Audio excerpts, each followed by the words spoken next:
So ito yung New Balance A Million Dior ALD na lang kasi baka mali pa yung pronounce.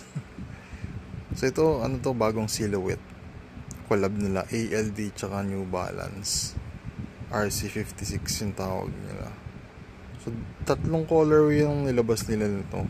Sa ALD site lang mismo may sila naglabas.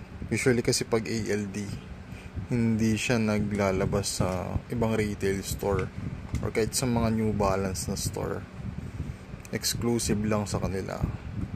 Sold out na siya, so either stock X o GOAT na lang makakakuha.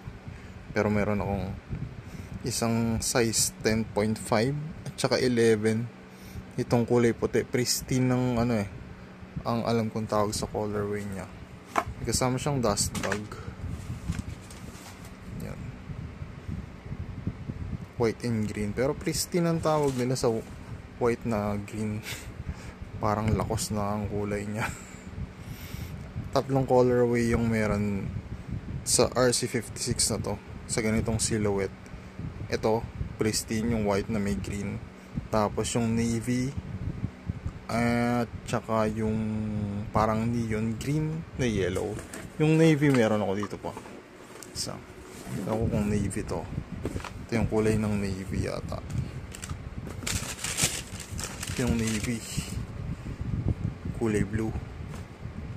RC56 na ALD New Balance collab. 10.5 tsaka 11 din ang meron ako nito. Itong navy. Tapos may branding siya sa likod niya. Mag-focus. And yan. Hindi pa ito nagagamit. Brand new lahat.